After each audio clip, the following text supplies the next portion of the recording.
Good afternoon. Thanks again for joining us at the Information Literacy Summit. This is Breakout Room D. My name is Jill King. I'm a librarian at DePaul University in Chicago, and I'm going to be moderating this afternoon's session with Joel Sanders, one of my colleagues from DePaul. Please go ahead and message us if we can help you out with anything during the session. And then feel free to use the chat for discussion and questions for our presenters. They will leave some time at the end of the session to address questions. So let's go ahead and get started right away. I'm very pleased to introduce our presenters, Adam Clemons and Brooke Gross from the University of Mississippi, and their presentation, Teaching Information and Media Literacy for the Classroom and Beyond. Thanks for joining us. I'll pass it over to you. Okay, thank you. Hi, everyone. It's really great to be here. Thanks for joining our session. My colleague, Brooke, and I were both research and instruction librarians at the University of Mississippi, and we're really excited to share a little bit about our strategy for teaching media literacy for the classroom and beyond. So I'll give you just a kind of a brief overview of what we're going to talk about. First of all, though, we want to really just share with you our approach to teaching information media and media literacy, like I said, for the classroom and beyond. That's our kind of overall objective.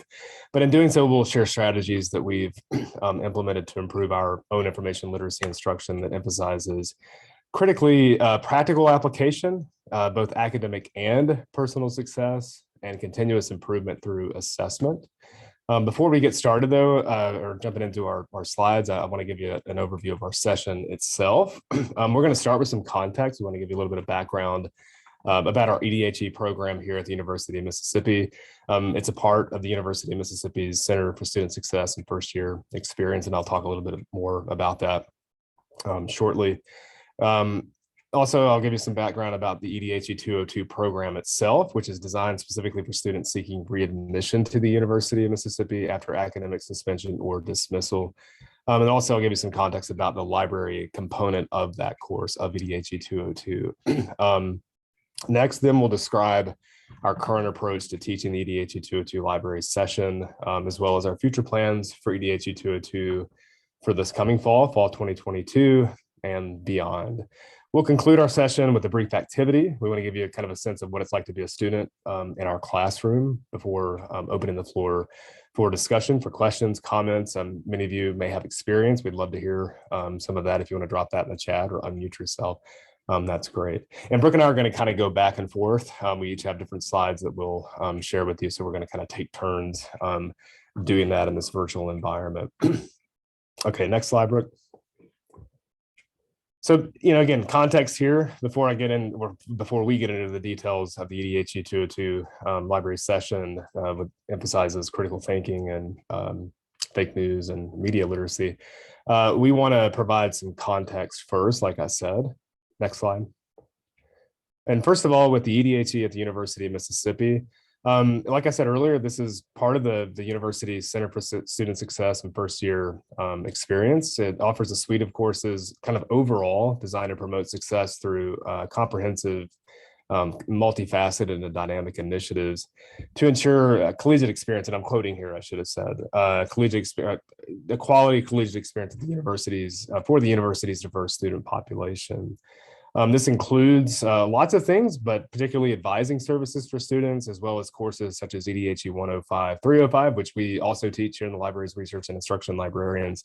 That course is specifically designed to help incoming freshmen and incoming transfer students transition to college life. But particularly with EDHE 202, the fundamentals of active learning, the center also offers courses which are designed, like I said earlier, specifically for students who are on academic suspension or dismissal. And these students are required to enroll in EDHE 202, this fundamentals of active learning. It's designed to provide students with and I quote here, a caring and supportive environment and equip them with the skills necessary to be successful at the University of Mississippi and beyond. And that and beyond, we'll kind of come back, we'll reference that as sort of an important theme throughout this talk, because in our minds, that sort of incorporates the outside of the classroom component of our presentation. This course, the EDHE 202 course, consists of weekly meetings to discuss a range of topics relevant to academic and personal success, weekly homework assignments, and dedicated study time. And then the EDHE 202 library session itself, for the last several years, and this is in context, the University of Mississippi librarians, myself included, have met with all EDHE 202 classes during one of those weekly meetings.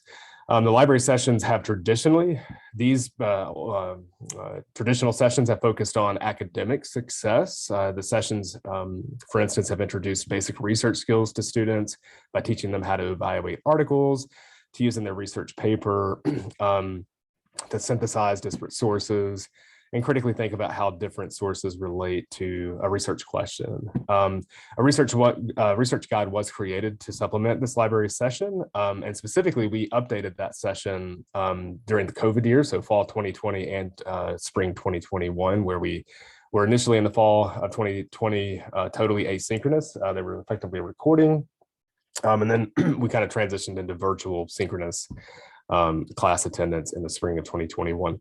At the end of the slide, we have links to all of our resources that we want to share with you, and including, you can see these original research guides, just in case, if that helps to kind of contextualize how we're changing things, because again, the emphasis here had been on academic success for the sessions, library sessions. Next slide, Brooke. So at this point, again, as I was sort of alluding to, beginning in the fall of 2021, we've started to initiate some changes. Next slide, thanks.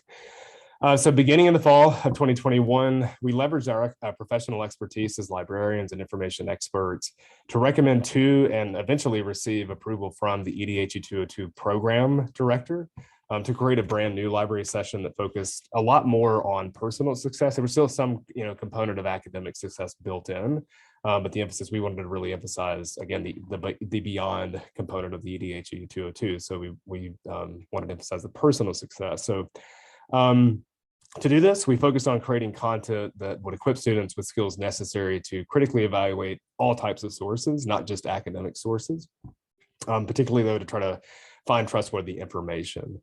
And we thought about, again, outside of the context of the classroom, interacting with news, social media websites, so on and so forth. We use non-academic sources as our examples, but again, we always reminded students that they can apply these same sort of critical lenses to any sources that they're working with. And so with this emphasis on evaluating sources, establishing source credibility became sort of the centerpiece of our session. And we use source credibility, what we called kind of the 4 pillars of credibility: establishing credibility, reliability, authority, validity, and accuracy, as a way to think about and recognize fake news and media bias. So our fake news content included a discussion about misinformation and disinformation, for instance, and the changing landscape of information access. So in this context, what research shows about the way people are receiving information, news, and otherwise through social media. It's kind of an in-between, a go-between.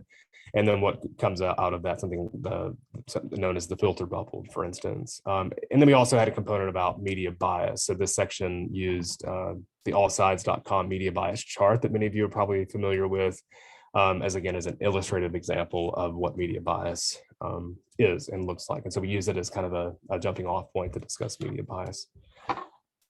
So that was one critical component, I think, in terms of the what we changed. Fundamentally, that was the course content, but we also introduced several other new things, and you see those on this the bullet points in front of you. One, it would be the knowledge test. So we've implemented, once we wrapped up the session, on credibility, we implemented a short in-class exercise designed to test students' knowledge about particularly critical thinking and establishing credibility. So applying those skills to answer some questions. And then likewise, at the end of the session, once we wrapped up the fake news, media bias content, we implemented another short in-class exercise, a review exercise designed to test their skills or their knowledge on fake news and media bias. At this point, at this juncture in the fall 2021, what we're calling stage 1, some instructors implemented an article activity designed to challenge students to apply what they had learned in terms of identifying fake news. And you'll get kind of a flavor of that later on. And I should mention too, with the knowledge test, those in-class review exercises, some of us used Bookit, so sort of gamification software or program. And then some of us used Poll Everywhere, which is just sort of live polling technology. We also, in this context or in this iteration of stage one, we had a lot of instructor autonomy. Each library, so there were 3 librarians teaching this class, as well as 1 graduate student. And we all covered, the 3 fundamental components: evaluating sources for credibility, fake news, and media bias. But otherwise, we had complete, freedom and flexibility to tweak each individual session to meet our own particular style. For instance, like I mentioned, some of us use different knowledge tests for the in-class reviews, look at poll everywhere, and then some of us used the article activity and some of us didn't. And then lastly, another thing that we implemented that was that we really wanted to try to get some feedback from not only the students, but also from the instructors as well. And so we sent out a survey to the instructors and the students, just kind of getting an overall, getting their impressions on the session content, if they learned anything new, very basic stuff. And that was done through Google Forms. And then we also received anecdotal feedback from instructors after class, as well as from the program director. And it was a lot of positive anecdotal feedback in that context.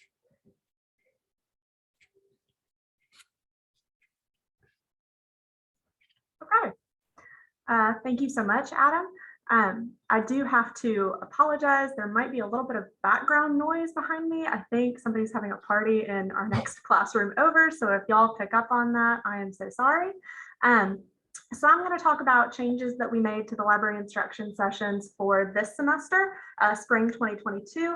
As Adam mentioned, we got a lot of really great feedback from individual students and instructors, and also the program director. So we decided to really push ourselves to think about how we could make these sessions even better. We wanted to emphasize critical thinking and information literacy as it relates to students' academic lives and also just in their daily life. So we wanted to do that for the benefit of the students. And then as librarians, kind of for ourselves, we also wanted to shift our pedagogical approach to something that was more standardized, scalable, and measurable to give us a better idea of how effective our teaching is. So one of the first things that we did was assign a library coordinator for these EDHE 202 classes in particular to work with the program director, the EDHE program director, spearhead new changes, lead debriefing meetings, and then also schedule the library sessions. At the end of the fall 2021 semester, we met to talk about the things that we liked, what we thought had been successful, and what we thought could still kind of use some improvement. We ended up making some pretty significant changes compared to what had been done in the past. So the library coordinator for these classes, which is actually me, met with the EDHE 202 program director to brainstorm our ideas, kind of get some more dedicated feedback, some more things that they wanted out of the session to see how we could keep improving. One of the primary goals of this was to build a relationship with the EDHE 202 program director and with those instructors. We wanted to build a professional collaborative relationship with them that would allow us to leverage our expertise as information professionals so that we could refocus these library sessions in a more meaningful way. As the saying goes, you don't know what you don't know. And we've seen anecdotal evidence since then that this kind of critical thinking and information literacy instruction is more needed, more widely needed across campus than we might have assumed. So having this collaborative relationship, which was very successful, the program director was very supportive of us, very encouraging of everything that we wanted to do. So having that allowed us to get the buy-in that we needed to kind of try new things. So these are some of the biggest changes that we made for this semester, our stage 2, spring 2022. So we started with a standardized presentation. So as Adam mentioned, the different library instructors who were giving these sessions had 3 different presentations. They could kind of do the types of activity that they wanted. Some people used different formats, different review exercises, things like that. So we wanted to just have one presentation that we were all pulling from with the same format and the same in-class activity. There's still room for individual teaching styles between different library instructors, but at the end of the day, everyone has the same slides in the same order with the same activity. We also made a more dedicated effort to incorporate practical real-world applications into each of our slides to demonstrate how students could use these critical thinking skills to evaluate popular news as well as other information sources. We developed 3 different assignment options for this particular week of classes. Students previously didn't have an assignment to tie these concepts to, so we wanted something concrete to kind of say, okay, let's test your knowledge, let's put some of these skills into practice. So 2 of our assignment options were actually related to a library exhibit that I put up at the end of the fall 2021 semester about identifying fake news. The 3rd assignment was really just a version of the in-class article activity, which you all will learn more about a little bit later. That was for the asynchronous online section of the EDHE 202s. We also built a research guide with some pages for the general campus population and then 1 page specifically dedicated to EDHE 202 students. This was a place where we could upload materials from the instruction session. So we had our slides, we had the assignments, we had photographs of the exhibit, things like that, so that students who missed the library session could go back and still get this content if they needed. We added a pre and post test so that we could get an idea for what students already knew about critical thinking and information literacy, and then also what they were retaining from the library instruction session. The pre-test was given at the start of class in class, and then we did a post-test about 3 weeks later that the students were allowed to take for bonus points. This, pre and post-test activity for us forced us to look at not only how effective our teaching methods were, but also how effective our assessment methods were. So doing these changes, going through these processes, it was really invigorating for us as librarians, and it was a great motivator to kind of rethink how we approach other types of library instruction too.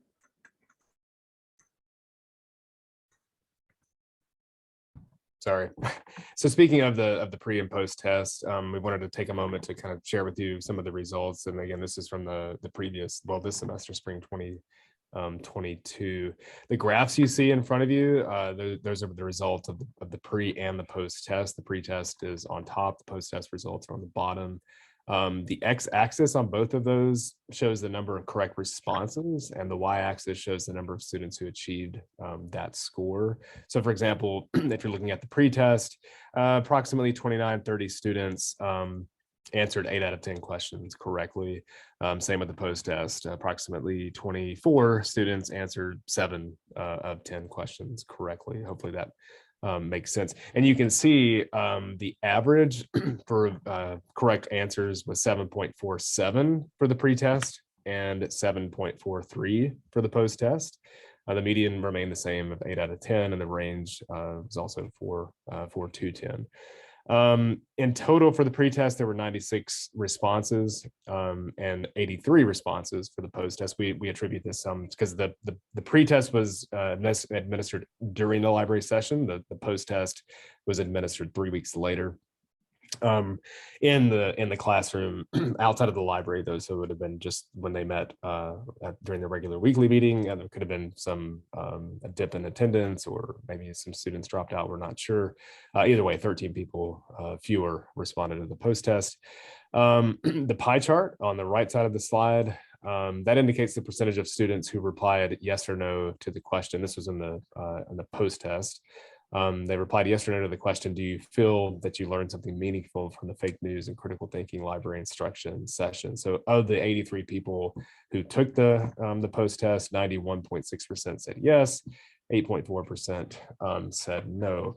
So there's a couple of good things I want to point out about these results. One is that students self-reported that they did at least learn something meaningful out of the library session. That's a good thing in our mind. And then also from the pre and post test, the graphs you see before you, there's a clear indication that students have, well-established media literacy instincts already, or at least based on the questions that we asked them that relied or related to the content that we covered, that we've already talked about with critical thinking, fake news, and media bias. So they did a good job, but we were disappointed, though, naturally, in the average response or correct questions answered dipped down for the post test. So that reveals obviously a lack of improvement. And we'll talk a little bit more about this in a later slide, but I just wanted to, again, we want to take just a moment to point out some of the results, at least initially, from the pre and post test. So now I'm going to talk about how we're looking ahead. I mentioned that we were very encouraged by the process of, making the changes from fall 2021 to spring 2022. So now we're asking ourselves, how can we continue improving these library instruction sessions? How can we continue bringing these key critical thinking and information literacy core competencies? How can we bring those to students in the most meaningful way? How can we keep improving? And this is kind of our plan. So when the library instructors, including myself, Adam, and the head of the department, met at the end of this semester, so after the spring 2022 EDHE 202 sessions were over, we zeroed in on some components of the library instruction sessions that we were really happy with. This included the standardized presentation and the in-class activity. We also identified some things that we liked but thought needed more work in order to be fully effective. So we really liked having assignments designed by our coordinator. We thought that was great, but some of the assignments were, some of the options were a lot easier than others. And I had mentioned that 2 of them were related to this kind of identifying fake news library exhibit. And we ended up we weren't able to easily determine how effective that exhibit actually was. So to update and streamline these assignments, we're gonna drop the more simplistic options, and we're gonna instead focus on creating an assignment that encourages deeper thinking about critical thinking and information literacy across both academic and real world environments. We're also going to completely redo the research guide. So like I said, we started with a fake news and critical thinking guide that had some pages for the general population and then 1 page for EDHE 202 students specifically. Talking to the EDHE program director after the sessions this semester, we actually found out that the materials that we had made for the classes that we were putting into that research guide were being uploaded onto their Blackboard site for easy access and convenience for the students anyway. So since we don't really teach to or from that research guide, and if those materials are going to be available to them through their course site anyway, it's probably not necessary to have a guide dedicated to just those students. So instead, we're focusing on creating a critical thinking and information literacy research guide with content applicable to everyone on campus. So EDHE 202 students will still be able to reference this guide, and it'll have a lot of the content that we'll be talking about in class still, but other librarians, faculty, and instructors across campus will also be able to use it as well. By making a skill-based research guide that addresses multiple different disciplines and needs, we're hoping to offer some kind of self-serve educational materials that any instructor could use or reference in their classes. The all-inclusive information literacy guide will be part of our initiative to promote this kind of library instruction throughout and even beyond our university environment. We believe that if we can make these self-serve materials and this skill-based instruction relevant for our EDHE 202 classes, that we can also apply it to other types of library instruction, other core competencies, etc. To help measure the success of these changes that we're going to continue making, we'll also be shifting the way that we do pre-testing and post-testing for the EDHE 202 classes. And Adam's going to talk a little bit more about that. Yeah, that's right. And so, like I mentioned earlier, with the pre and post test, we were a little disappointed in some of the results. In terms of, and for us, there are potentially 2 issues, and maybe a combination of both. Maybe the content we're presenting is not challenging enough, or maybe the questions we're asking aren't challenging enough. And maybe, again, it could be a combination of both. And so what we're going to do, since we're not sure at this point, beginning in the fall of 2022, we're gonna start by tweaking the questions. We're gonna kind of systematically review those questions and try to really gear them more to be just a little bit more challenging, I suppose. And we'll just kind of play that out through the fall 2022, and then reassess if we need to continue to tweak the questions or maybe tweak some of the content that we're presenting in class. We also wanted to update the way that we deliver the pre and post test. So for the pre-test, we're going to distribute that a week before the EDHE 202 library session. And then the post test, we'll do 2 post tests. One will be administered at the end of the class session. And then the other one will be administered about a month later, just depending on the academic schedule in the fall. But we're going to, again, as another way to sort of test knowledge and also knowledge retention. And again, just based on those results, we may find that we also need to tweak the way we present the content in the spring of 2023. The main point is that we recognize the importance of, assessing and constantly sort of maybe tweaking things here and there. Another thing we want to do, we want to try to expand this outside of campus or across campus, sorry, and outside of campus. I'll talk about that in a moment. In our minds, this could involve really 2 potential scenarios where we partner with in one scenario, we partner with other academic units on campus, something like the writing classes that are offered here at the University of Mississippi, for instance. But we could also try to incorporate this content into some workshops that are not necessarily connected to a traditional course. But we might try to partner in terms of promoting these workshops for students with getting extra credit for attending or something like that. Those are at least two ways that we're going to try to expand it on campus. We know for certain that there's interest in this, and we feel like it's very valuable and important information that relates back to, frankly, our university's QEP, which is all about critical thinking. And then lastly, with community outreach and applications and opportunities, we also think this content is relevant outside of the boundaries of our campus community. So as one example, we want to partner with our local public library, for instance, here in Oxford, and offer this content on critical thinking, fake news, and media bias to their patrons.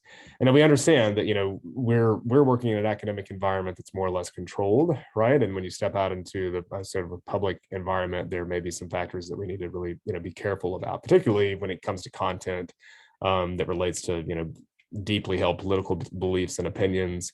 But even still, we think it's important that we offer this opportunity and just work and really just to build a relationship with the public library anyway. But we feel like this content is very applicable to those members of the community outside of the campus. Next slide, Brooke. So now that y'all have gotten a chance to hear about what we're doing at the University of Mississippi to enhance and improve our critical thinking and information literacy instruction, we want to give y'all a little sample of what our library instruction sessions actually look like. We think that in-class activity that we do is one of the most effective parts of these sessions. It lets us get a sense of kind of what the students are picking up on content-wise in the moment. It also lets them test their critical thinking instincts in a real-world situation. So we're going to take y'all through the same activity that we take our students through. So this is what we call our article activity, where we ask students to work in small groups for about 5 minutes and evaluate 1 or 2 news articles that we found online and kind of discuss their credibility. We ask them to discuss with their group and then come back and share with the class why they think each story is or isn't an example of quality information, whether they think it's fake news or a trustworthy resource. So this activity usually falls in the middle of our instruction sessions after we've covered information literacy, fake news, and credibility, but before we get into media bias and misinformation, disinformation. Our goal when we do this is to get students used to the critical thinking process, right? So to get them to recognize what it feels like and what their instincts are and what stands out to them when they're trying to decide if a news story is untrustworthy or misleading. And by placing it in the middle of the session, we get the opportunity to touch on some things that we've already talked about, but also preview the rest of our content. So this slide mirrors what we would normally have up in class to explain the activity. including some guiding questions that we use to help students think about different ways they might approach these stories. And now we're going to treat you like our students and have y'all do the same thing. So Adam is going to put a link in the chat now that should give you access to a Google Drive folder with PDFs of 2 articles. What we want y'all to do is read through each article and determine whether or not they represent good quality information sources. You'll see a handout and a copy of our slides from today in that Google folder as well, but I'll circle back to those later. Right now, we just want y'all to focus on the PDFs of Article 1 and Article 2. Since y'all are professionals, we'll have y'all read through these solo and then come back together in maybe like 3 minutes or so to discuss your responses. If you have any questions or need help accessing the article, something's not pulling up, please let us know. As you go through these, you can also stick some thoughts into chat. And at the end, we'll give you all the opportunity to unmute and let us know what you thought.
Okay, I don't see any chats. If y'all aren't done yet, that's fine. Just let me know. But I'm essentially going to pose to y'all the same question that we would ask our students.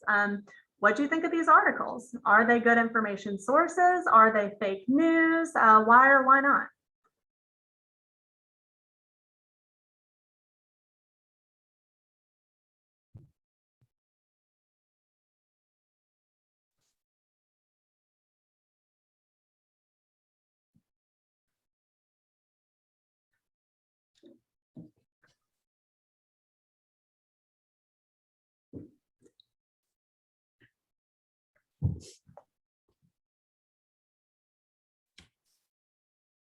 This sounds about like what our classes sound like right now.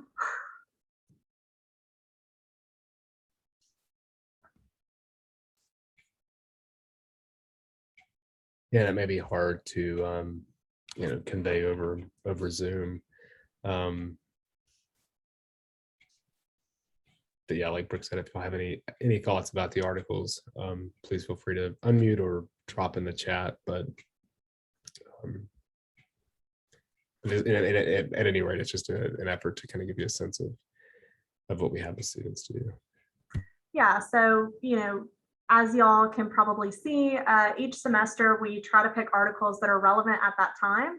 The EDHE 202 classes happen to fall the week of Valentine's Day this semester, so that's where Article 1 is coming from. We also want to pick stories that represent some of the gray area between fake news and reliable sources. We want to make sure we're demonstrating how variable news can be. So how some articles can look sketchy, but be totally fine to share on social media, and others might look legitimate, but really be manipulative or misleading. We also like to focus on context and intent. That's why we include the contrasting questions under questions for consideration about, would you use this story for a research paper versus would you share it on social media?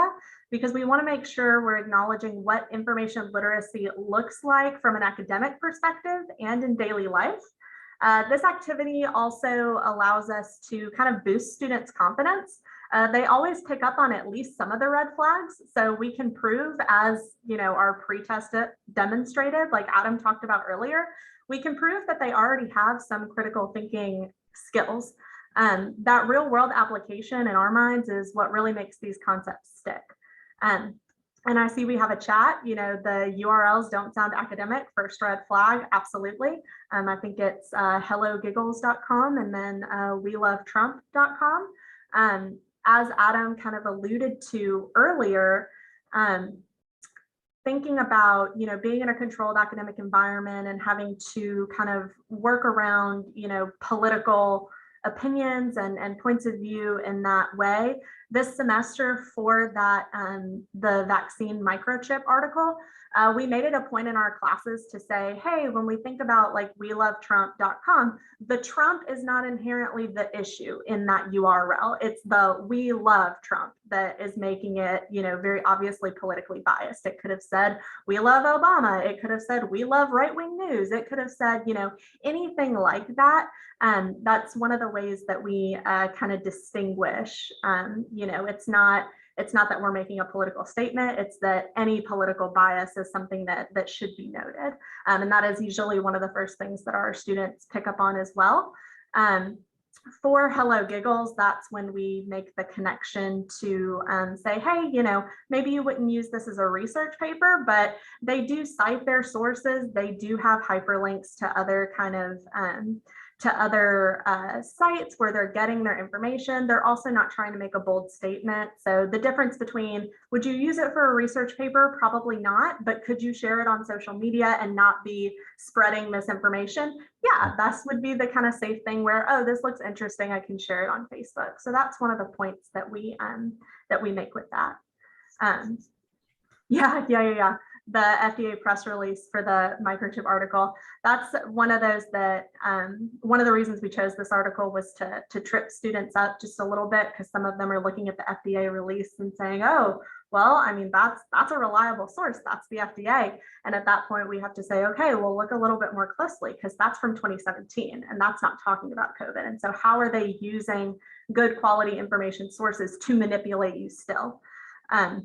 So thank y'all for doing this with us. Again, this is just an example of how we try to make these competencies and these skills applicable to the real world and give them an example of something that they might go through just on a day-to-day basis. So let's see. And now Adam's going to open up the floor for other questions and comments.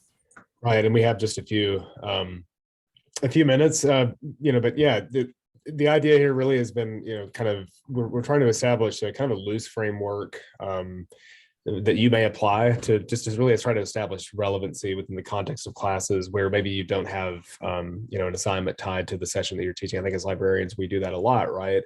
And so that was one of the things we're trying to think of when we're working through this. And then also in our case, connecting it to the QEP at the university and thinking about, what's relevant, what would be engaging for students. And we've had some success, with the article exercises, at least I have in my classes. I think Brooke has conveyed as much there as well in terms of students willing to participate.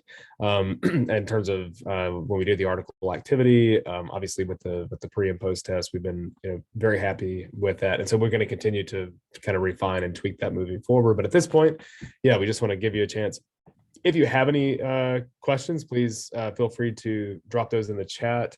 And if you have any comments or want to share your own experience, please do that as well. You can do that here, or you can always, you'll have our contact information later as well. We'd love to hear from you in terms of the ways that you, approach these sorts of topics and issues.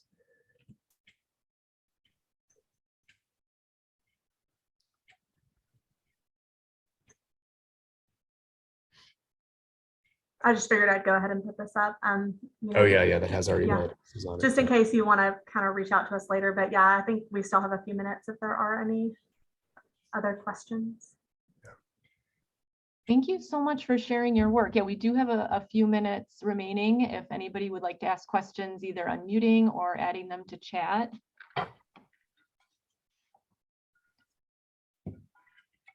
I'll ask a question too. Do you have a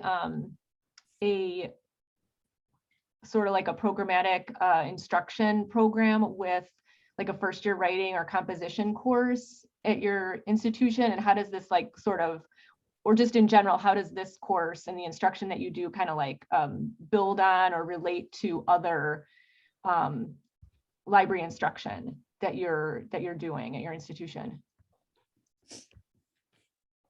So Adam, did you want to take this one? I can. Well, yeah. So like in this case, we have the Department of Writing and Rhetoric does a lot of our writing, like Writing 101 classes. And this is particularly, like I said, with EDHE, there are courses for first year success. And this is geared more towards, this particular session is geared more towards students who are on probation. So they're kind of, have not done well academically for whatever reason.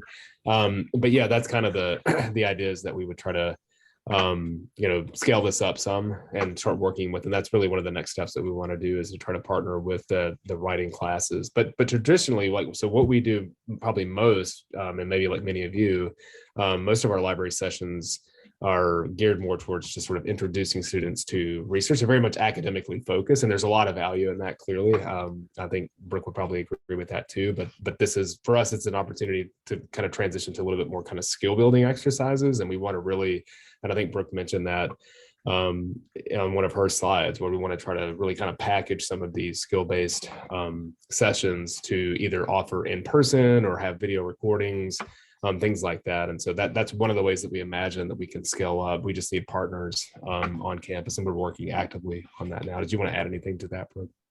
Yeah, I just put something in the chat real quick. So, I mentioned earlier that I don't know if we had the best idea of like how popular critical thinking and information literacy instruction would be among, professors and students, and kind of the need, I think, was greater than we had anticipated. So, I started talking to my subject specific faculty, we all liaise to different departments, and I just started kind of saying, hey, I can do critical thinking and information literacy instruction if you're interested. And I had, several faculty members who then wanted me to kind of incorporate one or more of those things into their instruction sessions. So like Adam said, that's another way that we're going to kind of scale up moving forward, is, being more proactive about offering this kind of instruction. We did do a couple of workshops for National Library Week a little while ago that were just open to anybody, and those were, relatively well attended. So.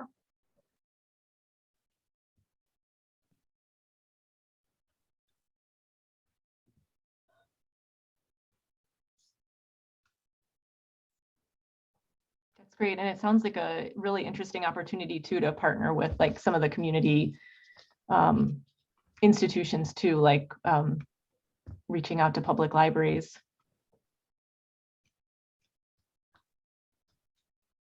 Well, thank you all so much for coming.